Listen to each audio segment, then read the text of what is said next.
Hello and welcome to the November issue of The Mover, and this month you can see that on the front cover here we've got a story about a young company called Jam Vans. Now it's a company in the UK, and inside we've got a nice double page spread all about them. Now you might be wondering, how a little company in the UK gets on the front cover of the magazine. Well, I'll tell you, it's really very simple. And that is that they captured our imagination as being a company that had something different to offer. It was new, it was people who had not been involved in the business before, and it was just refreshing. And we thought that would be something that you would like to hear about, and it would do them a little bit of good too.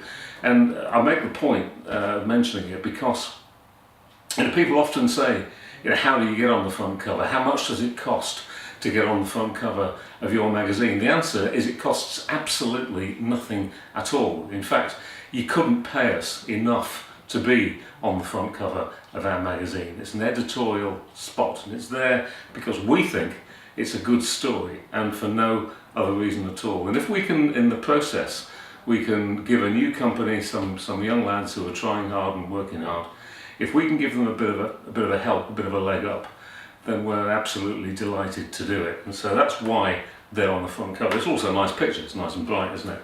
There's lots of other stuff in here that I'm sure that you're going to be interested in. There's a story here about how the Brexit vote has affected and is expected to affect the UK property market. Now, of course, in view of recent events in the United States, that the Brexit vote has been trumped somewhat, if you pardon the pun, so I suspect that other things elsewhere are likely to have a pretty big effect on property markets all over the world, and that's probably one of them. Now I suspect, although I'm not promising yet, but I suspect that in our December issue we might have some comment from around the world on that too, unless of course you're already bored with it, which of course you might be by then. There's a story in here too of about a friend of mine, Mark Moss, and there's lots of you out there that will know Mark.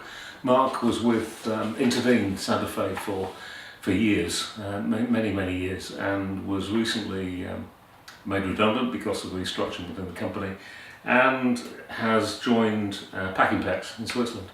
And so I thought that it would be nice to tell his story. And so there's a nice story there about Mark as well. Jam Vans I've already told you about.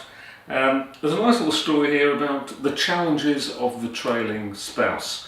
Now, we always talk about the trailing spouse as being somebody that is somewhat left behind, in the sense of the person that's being transferred is involved in the life of work, and the trailing spouse often doesn't really have quite so much to focus on, and can sometimes lose direction. I'll just point out that in this story the spouse is the female and the person that is being transferred is the male. And I've done that on purpose, quite simply because it's usually that way around. Now I acknowledge it's not always that way around, but sometimes it is. Most of the times it is.